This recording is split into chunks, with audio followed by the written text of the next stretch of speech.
Saudara yang dikasihi Tuhan, kita telah membaca akan firman Tuhan Yesaya pasal 37 ayat 24 sampai 28.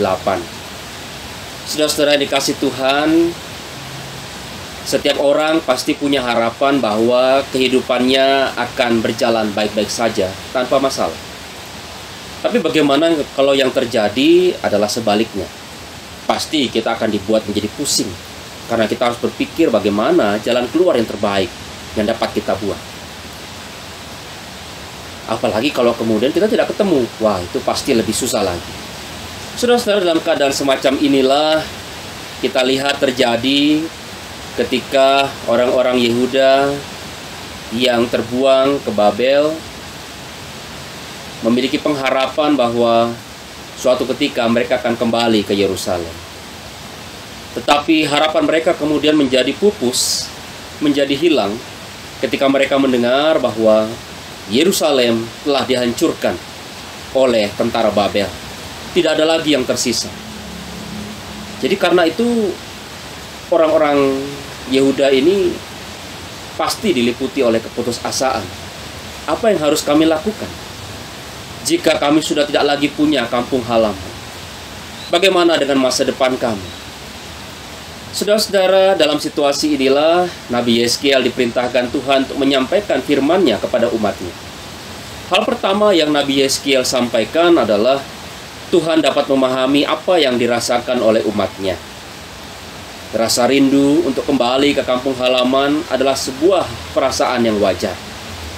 Mungkin salah satu ungkapan di Indonesia dapat menggambarkan perasaan itu. Ungkapannya seperti ini: lebih baik hujan batu di tanah sendiri daripada hujan emas di negeri orang. Jadi sekali lagi wajar rasanya kalau misalnya orang-orang Israel atau orang Yehuda ini punya kerinduan untuk kembali ke kampung halaman mereka.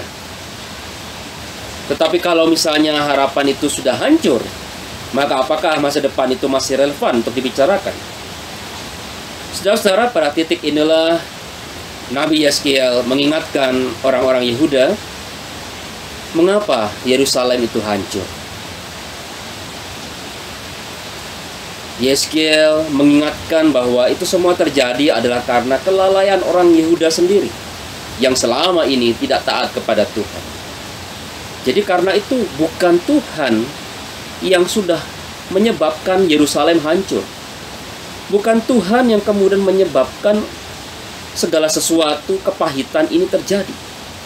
Tetapi semuanya itu terjadi adalah karena kesalahan dari orang-orang Yehuda sendiri yang tidak lagi mau menyembah Tuhan dengan benar.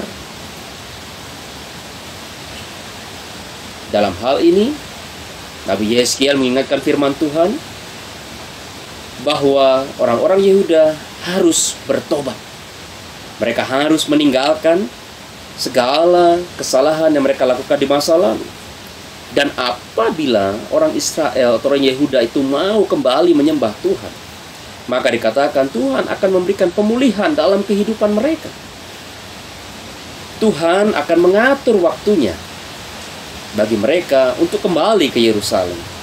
Bahkan tidak hanya itu saja, Tuhan berjanji bahwa Ia akan mendudukkan kembali Daud sebagai gembala atas umatnya. Saudara-saudara, jika yang dibicarakan ini adalah Daud yang adalah Raja Israel di masa lampau, rasa-rasanya pasti tidak mungkin, karena Daud sudah lama mati. Tetapi yang dibicarakan di sini dalam firman Tuhan adalah Allah berbicara tentang kehadiran Mesias atau Juru Selamat dalam kehidupan umatnya. Bahkan yang menarik adalah pandangan tentang keselamatan bagi umat Allah itu kini tidak hanya menjadi bagian dari orang Israel, tetapi dikatakan diperluas bagi bangsa-bangsa lain yang juga mau menyembah Tuhan dengan segenap hati. Saudara-saudara, hal inilah yang kita lihat terjadi di dalam kehidupan kita sebagai anak-anak Tuhan yang sudah percaya kepada Kristus. Ketika Kristus menyebut dirinya sebagai gembala yang baik, maka itu menjadi sebuah titik penyambung antara kita dengan umat Tuhan di masa lampau. Kita telah menjadi bagian dari umat Tuhan, walaupun kita secara garis darah bukan keturunan orang Israel.